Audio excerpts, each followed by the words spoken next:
আসসালামু আলাইকুম স্যার। ওয়ালাইকুম সালাম। শুনতে পাচ্ছ?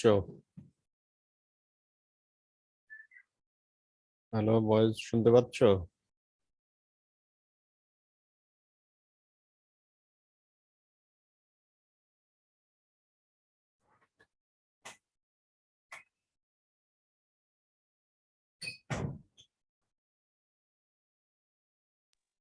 জি স্যার, শোনা যাচ্ছে স্যার।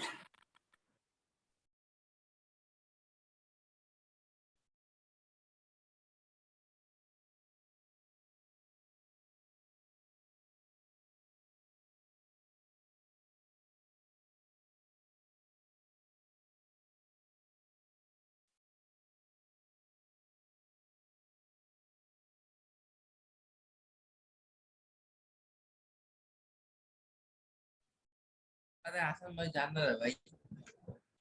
স্যার আসসালামু আলাইকুম স্যার। ওয়ালাইকুম সালাম।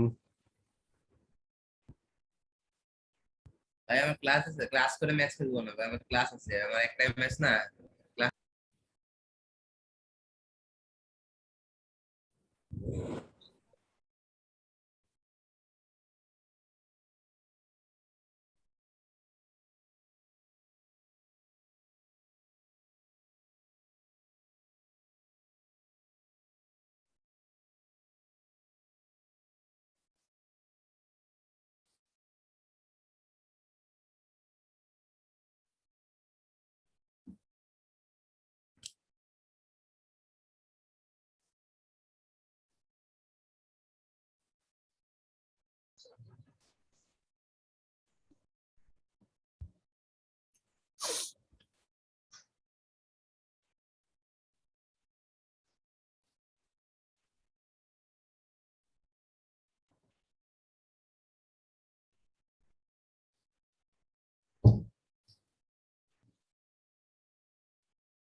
স্যার আসসালামু আলাইকুম। ওয়ালাইকুম সালাম।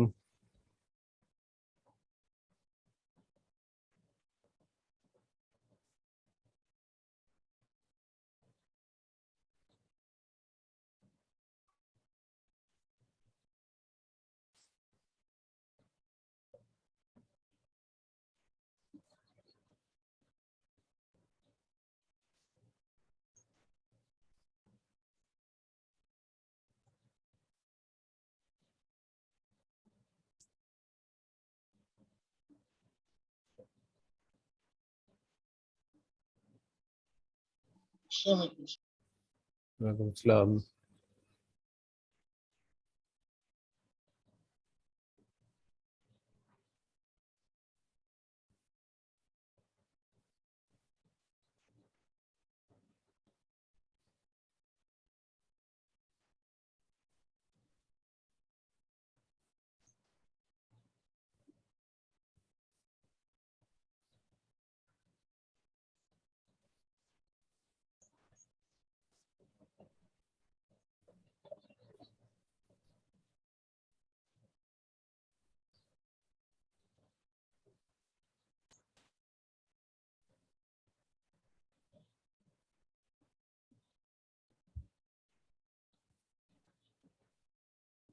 শুনতে পাচ্ছ বয়েজ?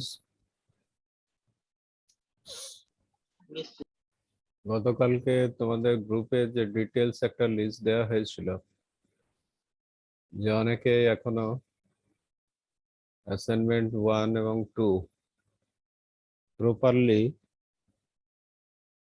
এখনো সাবমিট করনি। ওটা খেয়াল রাখবা যে প্রথমটার জন্য সর্বশেষ টাইম দেওয়া হয়েছে আজকের মধ্যে, আর দ্বিতীয় অ্যাসাইনমেন্টের জন্য সর্বশেষ টাইম দেওয়া হয়েছে কবে?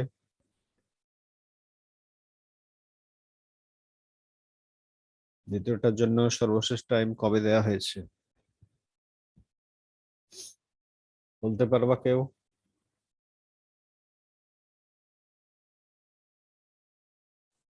হ্যালো?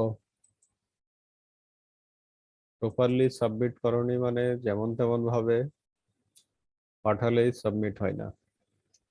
তোমাদের বলা হয়েছিল যে পিডিএফ ফাইল, একটা পিডিএফ ফাইল করে পাঠাতে হবে। মনে করো কেউ একাধিক ছবি নিয়ে একাধিক পিডিএফ ফাইল করে পাঠিয়েছে, তাহলে তারটা হবে না। তাহলে কিভাবে পাঠাতে হবে একজন বলো?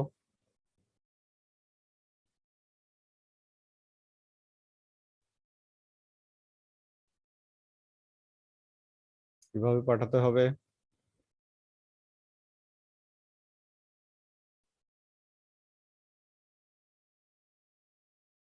একজন বলো কিভাবে পাঠাতে হবে?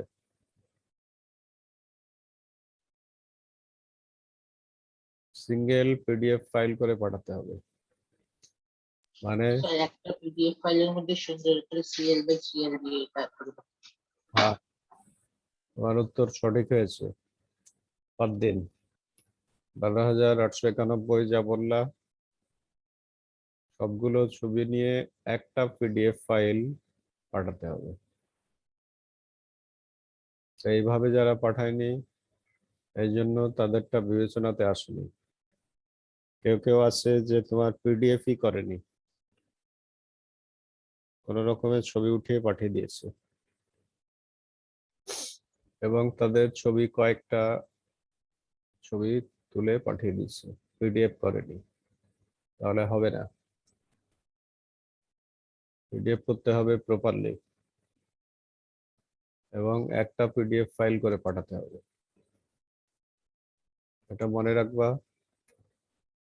আর তোমাদের এটা সর্বশেষ টাইম দেওয়া হয়েছে, আমি লিস্ট কালকে তৈরি করেছি, কে কে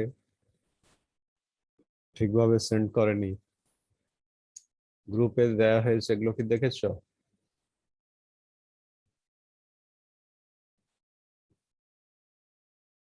নিশ্চয়ই গ্রুপে দেওয়া হয়েছে, সেটা ফলো করবা। যাদের রোল নম্বর নাই, যেমন এই যে কমল 1520419, তোমার পাঠানো হয়নি। এগুলো খুবই গুরুত্বপূর্ণ, কারণ এগুলো তোমার যদি স্কুল না খোলে, যদি পরীক্ষা না হয়, তাহলে এই অ্যাসাইনমেন্টের ভিত্তিতে তোমার প্রমোশন হবে। এর জন্য এগুলো খুবই গুরুত্বপূর্ণ ব্যাপার। তোমাদের দুইটা হিসাব বিজ্ঞানের অ্যাসাইনমেন্টের পর আমার জানা মতে আর কোনো অ্যাসাইনমেন্ট দেওয়া হয়নি। তোমাদের মতামত কি এ ব্যাপারে? আর কি কোনো অ্যাসাইনমেন্ট দিয়েছে তোমাদের? স্যার দেওয়া হয়নি। যখন দেয়া হবে মনে রাখবা, তখন সিঙ্গেল পিডিএফ ফাইল করে পাঠাতে হবে। আগের ইমেল অ্যাড্রেসেই পাঠাতে হবে। ইমেল অ্যাড্রেসটা আরেকবার দেখে নাও। ইমেল অ্যাড্রেস দেখতে পাচ্ছ বয়েজ? ইয়েস স্যার, দেখতে পাচ্ছি। এই ইমেল অ্যাড্রেসে পাঠাতে হবে। এটা খেয়াল রাখবা, যখন দেয়া হবে তখন।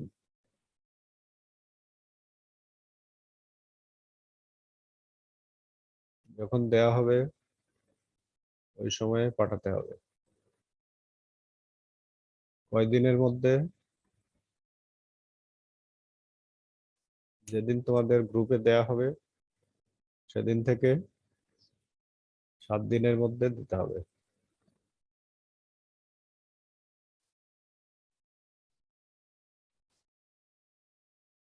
যেদিন দেয়া হবে সেদিন থেকে 7 দিনের মধ্যে দিতে হবে, এটা খেয়াল রাখবা, স্ক্রিনশট নিয়ে রাখো এবং পাঠাতে হবে প্রপারলি। পিডিএফ করে সিঙ্গেল ফাইলে পাঠাতে হবে। যদি সিঙ্গেল ফাইলে না পাঠাও তাহলে বিবেচনাতে আসবে না। এরপরে আমাদের বইতে অনেক চ্যাপ্টারই আছে, এটা দেখেছো? আমাদের খতিয়ান আলোচনা হয়েছিল, আগের গুলো আলোচনা হয়েছে। আজকে আমরা নগদান বহি নিয়ে পরের চ্যাপ্টার নগদান বহি আছে। তোমাদের 9 এর সিলেবাস হচ্ছে, দেখবার যে নগদান বহিও আছে 9 এর ফাইনালের সিলেবাসে। নগদান বহি নিয়ে আলোচনা শুরু করব। স্লাইড দেখতে পাচ্ছ বয়েজ?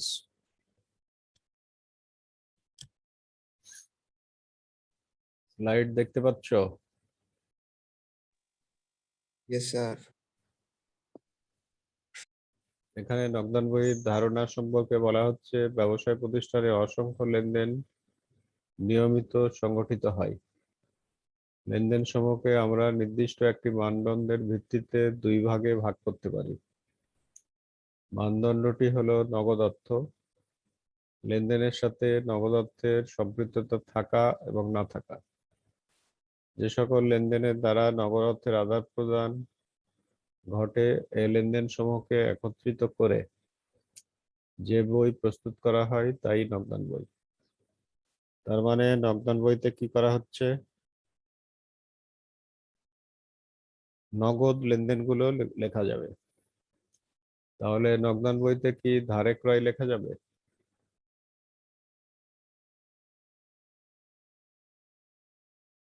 ধারে ক্রয় লেখা যাবে না। মনে করো বলা হলো ভাড়া প্রদান, বেতন প্রদান, এগুলো প্রত্যেকটার সাথে নগদ টাকা জড়িত আছে না? এগুলোই নগদান বইতে লেখা যাবে। কলকবজার অবচয়ের সাথে কি নগদ টাকা জড়িত আছে? কলকবজার অবচয়ের জাবেদা বলতে পারবা একজন? জাবেদা বা ডেবিট ক্রেডিট কি হয় কলকবজার অবচয়ের?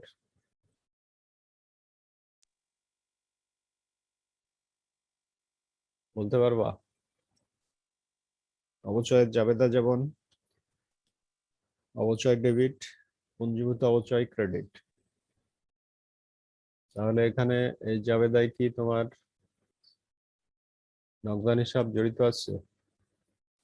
নগদান হিসাব যেহেতু জড়িত নাই, এই জন্য নগদান বইতে আসবে না। তার মানে যেসব লেনদেন নগদান বইতে জড়িত থাকবে সেগুলোই নগদান বইতে লেখা হবে। নগদান বই প্রাথমিক হিসাবের বই, জাবেদার একটি অন্যতম শাখা। শাখা এই জন্য বলা হচ্ছে যে এখানে জাবেদার ভিতরেও নগদান হিসাব সংক্রান্ত লেনদেনগুলো লিপিবদ্ধ করা হয়, জাবেদার ভিতরে নগদান হিসাবের ব্যাপারগুলো লিপিবদ্ধ করা হয়। নগদান বইয়ের শ্রেণী বিভাগ দেখতে পাচ্ছ? ব্যবসায় প্রতিষ্ঠানের বিভিন্ন ধরনের নগদান বই পরিলক্ষিত হয়। ব্যবসায়ের প্রকৃতি ও আয়তন অনুযায়ী নির্দিষ্ট শ্রেণীর নগদান বই অনুসরণ করা হয়। দীর্ঘদিন ধরে প্রচলিত রয়েছে এরূপ নগদান বইয়ের সংখ্যা 4টি। 1 হচ্ছে 1 ঘরা নগদান বই, 2 হচ্ছে 2 ঘরা নগদান বই, 3 3 ঘরা নগদান বই, 4 খুচরা নগদান বই। এই ধরনের কয়েকটা নগদান বইয়ের শ্রেণী বিভাগ আছে। 1 ঘরা নগদান বইতে তুমি শুধু নগদ টাকা নিয়ে চিন্তা করে লিখবা। যদি 1 ঘরা নগদান বইতে নগদ টাকা বাড়ে তাহলে ডেবিটে বসে, আর নগদ টাকা যদি কমে তাহলে ক্রেডিটে বসে। যেমন নগদ বিক্রয় দ্বারা নগদ টাকা বাড়ে না কমে? নগদ টাকা বাড়ে। নগদ টাকা বাড়ে। এই জন্য 1 ঘরা নগদান বইয়ের ডেবিটে বসবে। আবার যদি কোনো লেনদেন দিয়ে নগদ টাকা কমে, যেমন ভাড়া প্রদান করলে নগদ টাকা কি হয়, কমে। তখন নগদান বইয়ের ক্রেডিটে বসবে।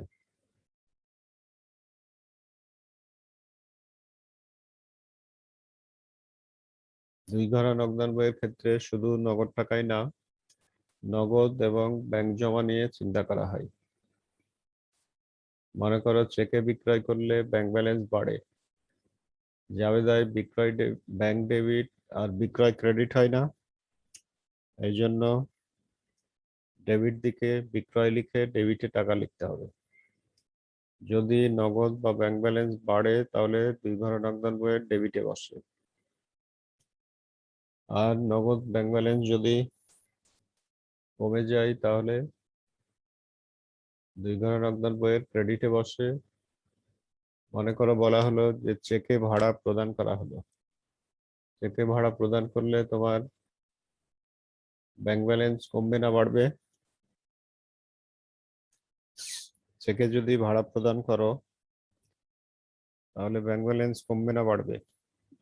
কমবে। তখন কমে যেহেতু, তখন ক্রেডিট দিকে লেখা হবে ব্যাংকের ঘরে। দুই ঘরা মানে ডেবিটেও দুইটা ঘর থাকবে, নগদের ঘর, ব্যাংকের ঘর। আবার ক্রেডিটেও দুইটা ঘর থাকবে, নগদের ঘর, ব্যাংকের ঘর। যখন ব্যাংক ব্যালেন্স বাড়বে তখন ডেবিটে ব্যাংকে লিখবা,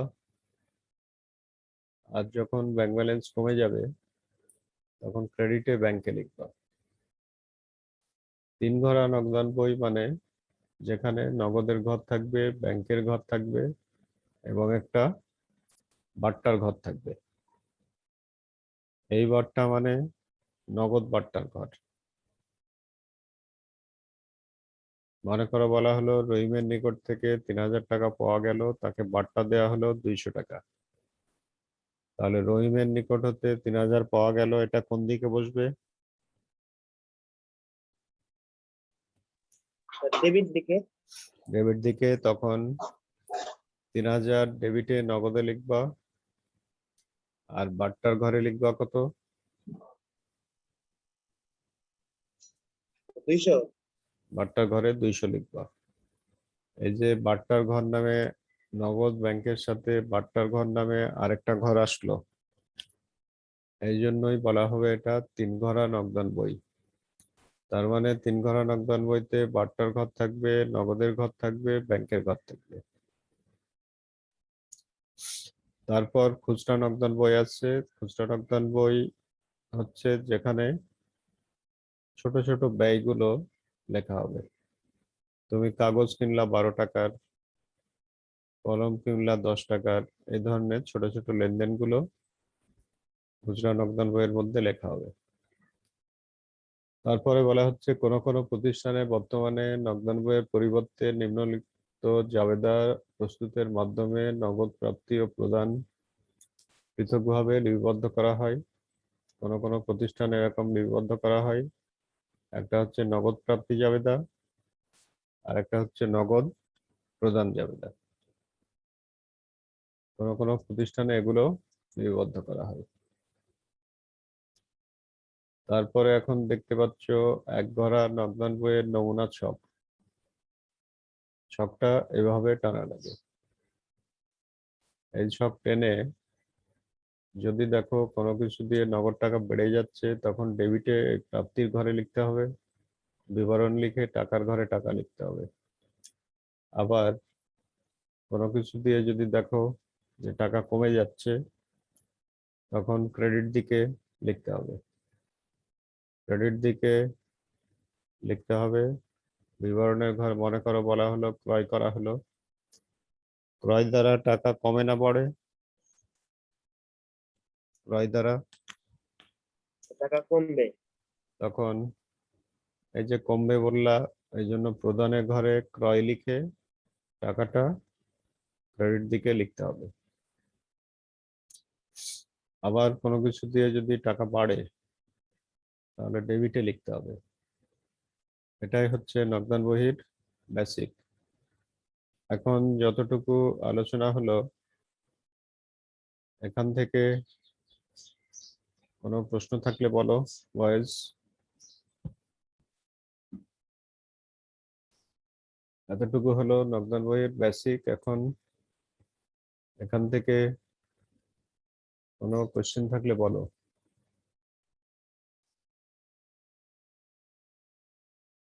তাহলে বেসিকটা বুঝতে পেরেছো? জি স্যার। বেসিকটা কি তাহলে?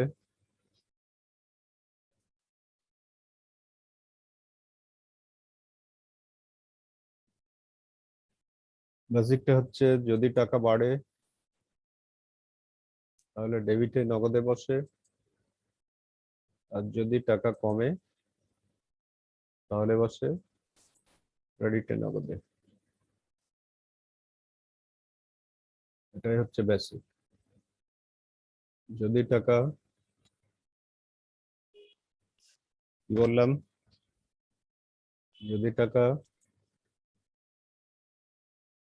যদি টাকা বাড়ে তাহলে টাকা বসবে ডেবিটে নগদের ঘরে,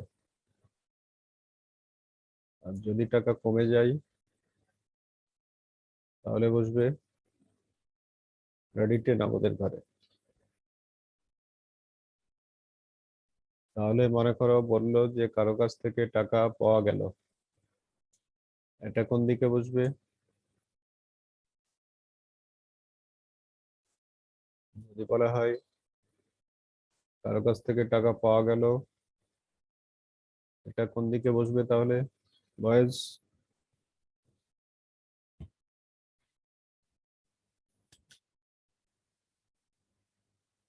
কারো কাছ থেকে টাকা পাওয়া গেলে কোন দিকে বসবে নকদান বইয়ের?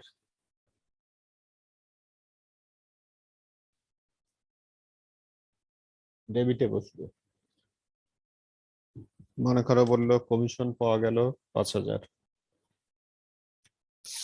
তাহলে বসবে, যেহেতু টাকা বেড়ে যাবে এর জন্য ডেবিটে বিবরণের ঘরে প্রাপ্তির ঘরে কমিশন লিখে টাকাটা লিখবা পরিবার ঘরে। মনে করো বললো ভাড়া দেয়া হলো, ভাড়া দিলে টাকা কমে না বাড়ে?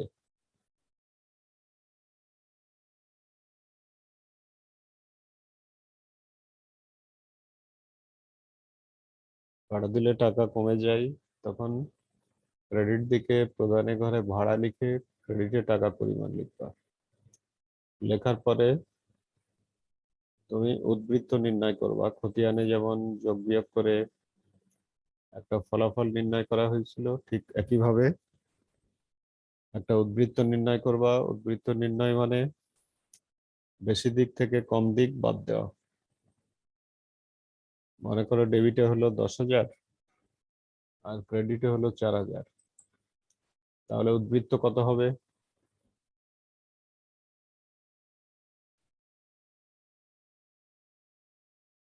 ডেবিটে হলো 10,000 যোগফল, আর ক্রেডিটে আছে 4,000 টাকা, তাহলে ব্যালেন্স বা জের বা উদ্বৃত্ত কত হবে?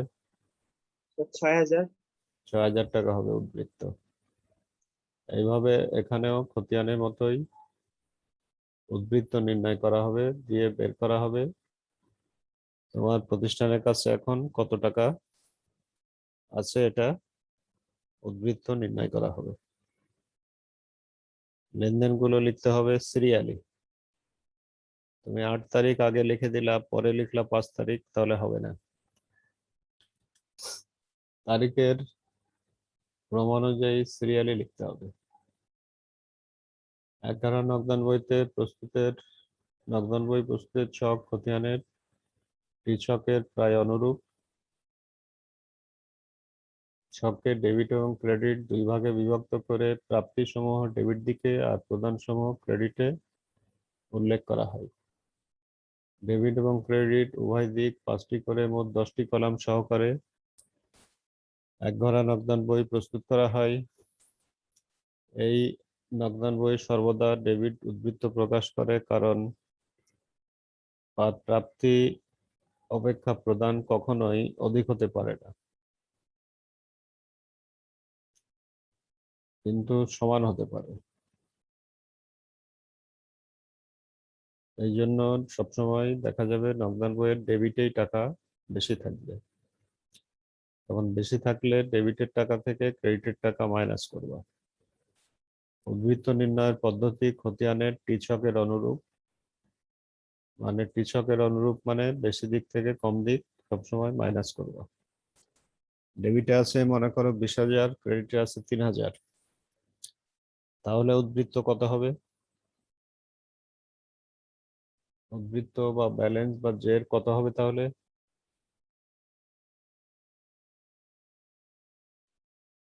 বলো।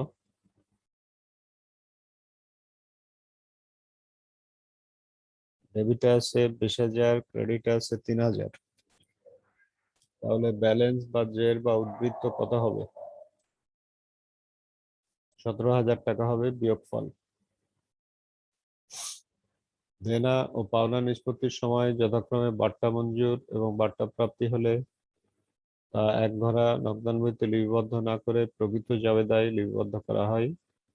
মানে এখানে বলা হচ্ছে এক ধারা নগদান বইতে শুধু নগদ টাকার ব্যাপারগুলোই আসবে, এখানে বার্তা প্রদান সংক্রান্ত কোনো ব্যাপার আসবে না।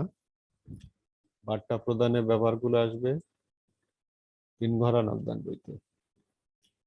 এরপরে এখন একটা তোমাদের বই থেকে এক ধারা নগদান বইয়ের দেখতে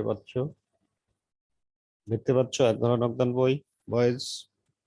জি স্যার। এটা তোমাদের বই উল্টালেও দেখতে পাবা, বইতেও আছে। এইভাবে ঘর টানা হয় এক ধারা নগদান বইয়ের মধ্যে। শুরুতে যে ব্যালেন্স বিডি আছে ডেবিটে লেখা হবে 2500, যেগুলো দিয়ে টাকা বেড়ে যাবে তোমার সবগুলো ডেবিটে বসবে। যেমন মূলধন আনা হলো তাহলে 10,000 বেড়ে যাবে, এই জন্য ডেবিটে। বিক্রয় করে তুমি ক্যাশ পেয়েছো মনে করো বললো, তখন ডেবিটে 8,000। আলমের কাছ থেকে ঋণ নিয়েছো তাহলে তোমার ক্যাশ কি হবে? ঋণ নিলে ক্যাশ বেড়ে যাবে, এই জন্য 15,000। তারপরে মনে করো বলা হলো দেনাদারের কাছ থেকে 6,000 টাকা পাওয়া গেল, তাহলে তোমার ক্যাশ কি হবে? স্যার বাড়বে, ডেবিটে বাড়বে, বসবে। এই জন্য ডেবিটে। তারপর তুমি ক্রয় করে 7,000 টাকা দিলা, ক্যাশ কি হবে? কমে যাবে, এই জন্য ক্রেডিটে ক্রেডিট। বসবে। অগ্রিম ভাড়া প্রদান করলা 4,000, তাহলে ক্যাশ কি হবে? কমে যাবে, কমে যাবে, তাহলে বসবে কোথায়? ক্রেডিটে। ক্রেডিটে। ক্যাশ কমে যাওয়ার কারণে বসবে ক্রেডিটে। উত্তোলন করলা নগদ টাকা, তখন ক্যাশ কি হবে? কমে যাবে, এটা ক্রেডিটে বসবে। ক্রেডিটে বসবে।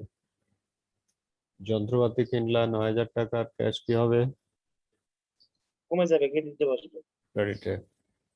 বেতন দিলা 3,000, ক্যাশ কমে যাবে, এই জন্য ক্রেডিটে 3,000। ক্রেডিটে বসবে। এইভাবে লিখে তারপরে দেখতে হয় যে কোন দিক বেশি, সেই দিক যোগ করে এখানে ডেবিটে হচ্ছে টোটাল 41,500। 41,500 যোগ করে যোগফল বিপরীতে লেখা হলো 41,500। এখান থেকে উপরের টাকাগুলো মাইনাস করে ব্যালেন্স সিডি হবে 17,500।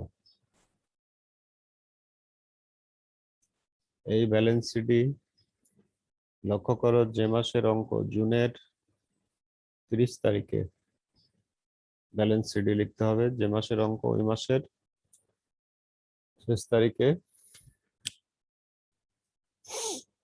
জুনের 30 তারিখে বলা হবে ব্যালেন্স সিডি 17,500। এই ব্যালেন্স সিডি আবার পরবর্তী দিন জুলাইয়ের 1 তারিখে হয়ে যাবে ব্যালেন্স বিডি 17,500। তার মানে জুনের 30 তারিখে এই শরীফ ট্রেডার্স এর 17,500 টাকা আসছে। এই টাকাই পরের দিন জুলাইয়ের 1 তারিখে ব্যালেন্স বিডি হয়ে যাবে 17,500।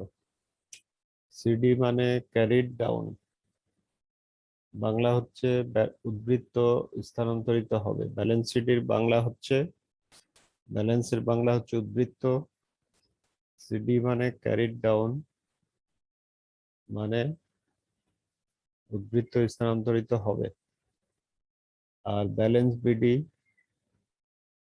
ব্রড ডাউন, ব্যালেন্স মানে উদ্বৃত্ত, বিডি মানে ব্রড ডাউন, উদ্বৃত্ত স্থানান্তরিত হবে 17,500। এখান থেকে কোনো কিছু বলার থাকলে বলো, কারো কোনো কোশ্চেন থাকলে। স্যার ব্যালেন্স বিডি আর ব্যালেন্স সিডি কিভাবে আছে আরেকবার বোঝাতে দিন তো। 41,500 টোটাল ডেবিটের। 41,500 থেকে উপরের 7,000, 4,000, 1,000, 9,000, 3,000 বাদ দিলে আসে 17,500। এটাকেই বলা হবে ব্যালেন্স সিডি। এটা হবে সংশ্লিষ্ট মাসের শেষ তারিখে। এই ব্যালেন্স সিডিটাই জুলাইয়ের 1 তারিখে হয়ে যাবে ব্যালেন্স বিডি দিয়ে 17,500।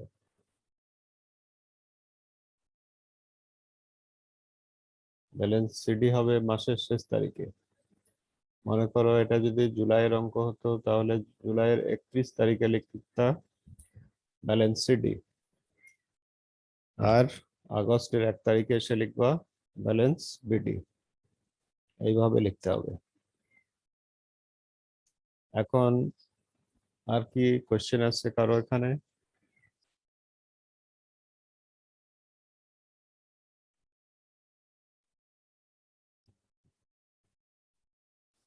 কোশ্চেন আছে কারো?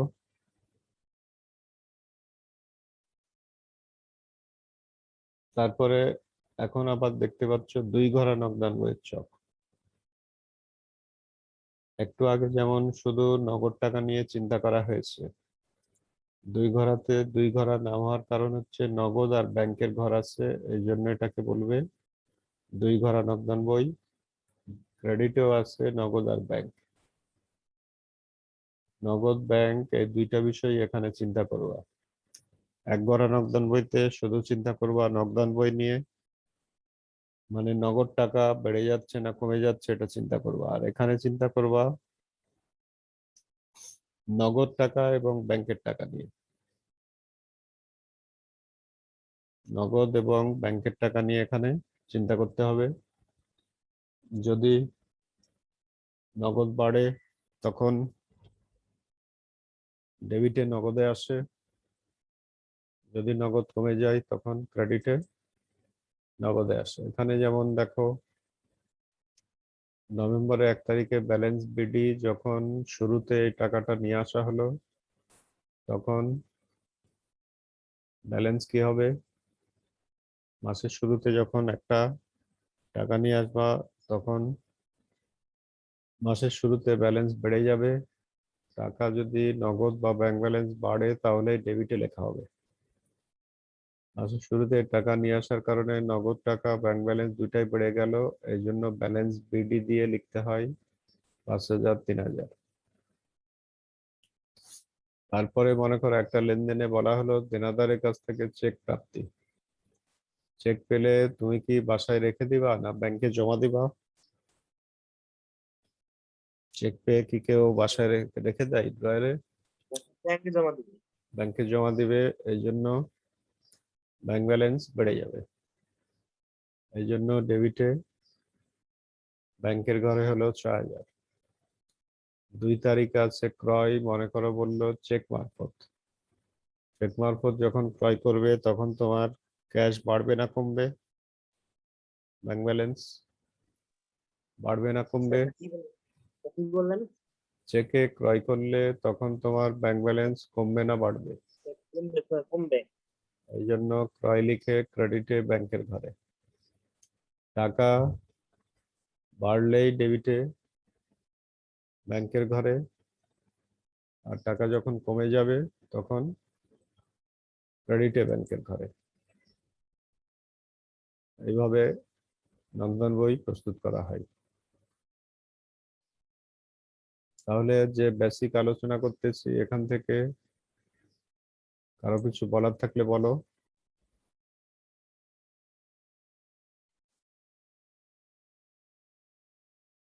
রমজান বইয়ের বেসিকটা কি বুঝতে পেরেছো তাহলে?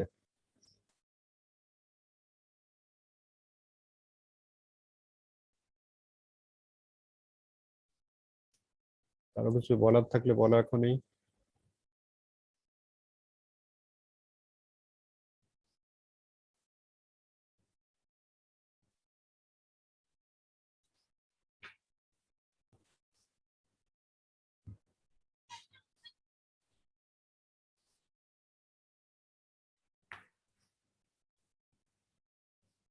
বলার আছে বলো।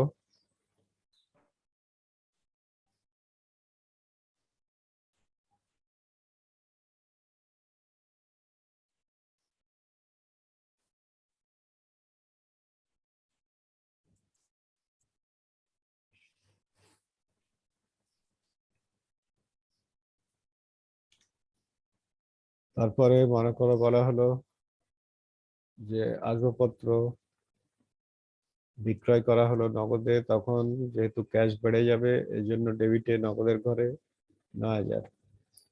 কিন্তু যদি বলা হতো এই আসবাবপত্রই চেকে বিক্রয় করা হলো, চেকে বিক্রয় করলে তখন কি নগদ বাড়বে না ব্যাংক ব্যালেন্স বাড়বে?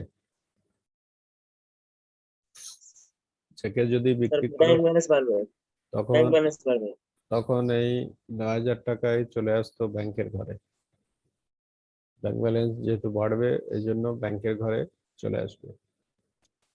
6 তারিখে বলা হচ্ছে মনে করো অফিস সরঞ্জাম নগদে ক্রয়, তখন তোমার নগদ টাকা কমবে না বাড়বে? কমে যাবে, এই জন্য ক্রেডিট দিকে নগদের ঘরে। 12 তারিখে মনে করো চেকে বিক্রয় বলা হলো 7,000, তখন তোমার ব্যাংক ব্যালেন্স বেড়ে যাবে, এই জন্য ডেবিটে ব্যাংকের ঘরে। এখানে কিছু লেনদেন আছে যেটা উভয় দিকে আসে। তোমার মনে করো বলা হলো যে ব্যাংক থেকে নগদ উত্তোলন 5,000 টাকা, তখন একসাথে দুইটা প্রভাব পড়ে। একদিকে ডেবিটে নগদে বসবে 5,000, কারণ নগদ বেড়ে যাবে, আবার ব্যাংক ব্যালেন্স কমে যাবে, এই জন্য ক্রেডিটে ব্যাংকে বসবে 5,000। এই যে লেনদেনটি দুই দিকে হচ্ছে, দুই দিকে হওয়ার কারণে এটাকে বলবে কন্ট্রা এন্ট্রি। কন্ট্রা মানে দ্বৈত। একটা লেনদেন যদি দুই দিকে আসে, তুমি যখন ব্যাংক থেকে টাকা উঠাবে তোমার একদিকে নগদ বেড়ে যাবে, অন্যদিকে তোমার ব্যাংক ব্যালেন্স কমে যাবে।